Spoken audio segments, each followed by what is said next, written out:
In today's video, we are going to be breaking down Scoot Henderson and how well he actually played in this year's NBA Summer League. He is one of the top draft picks, and in my opinion, should have went second. So let's get down. Let's check out Scoot Henderson and see how well he did. Okay, so he made one big mistake right here. His man went underneath the screen, and he still attacked that basket. Usually, if your man goes underneath the screen, you should pop back for a three-point shot or a jump shot, whatever. But in this case, he should have done a quick step back because he would have had that massive distance. However, he still attacked the basket, and really there is no complaining here because he did still score. However, he had to do a snatch back, quick hesitation, another quick step back, and then he was able to create that much separation so that he was able to get that shot off. However, he would have had a much faster, much easier possession if he was just to step back off of this screen because his man went underneath of it. Now, what I do really like here is the fact that they were on some kind of a fast break and he was able to attack the basket. This is very important because especially in the NBA, if you can get paint touches early on in a possession and kick that ball out, now you are putting pressure on the defense and it's going to be much harder for them to be able to defend you. So by him attacking the basket, he has collapsed all 5 players into the key. This now allows multiple players who are wide open on the perimeter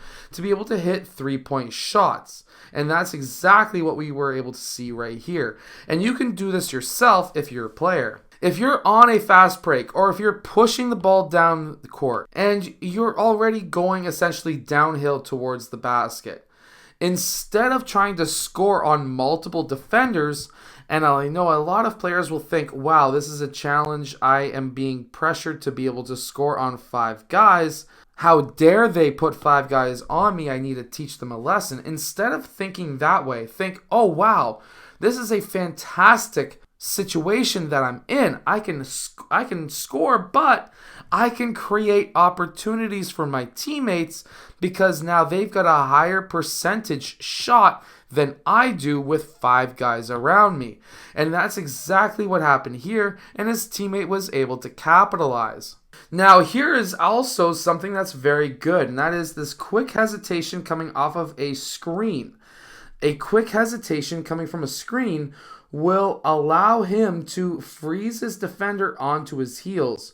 And that's exactly what we were able to see with this right here, where we were able to see that his man was on his heels and he was able to explode past him, getting his shoulders below his opponent's shoulders and using his off arm to clear out that man so that he could have position in front of his man, getting his shoulder in front of the chest of his defender. And then he was able to get right to that rim with that reverse.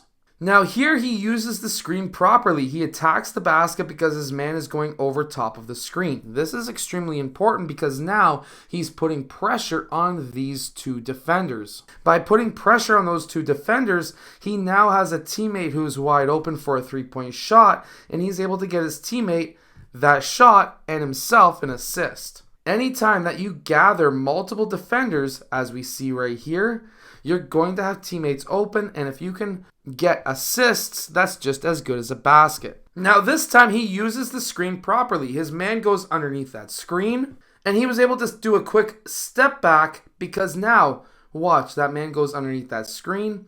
He takes that step back because now his man has created, or at least he has created with that screen, this much separation, which allows him to have an absolutely wide open shot, all from a screen. Now right here is very important, putting a player in jail. If you can put a player in jail by basically getting in front of them, cutting them off with a quick sidestep so that they are riding your back, now you can keep them behind you, and now you're playing essentially 5-on-4. That's essentially what's happening. Now you're going to get multiple defenders because of this, but here he's still able to get to that rim. Again, early in the possession, attacking the paint will collect multiple defenders, again, so that he can get himself some assists with his teammates. You always want to attack that key early on in the possession so that you can get lots of assists.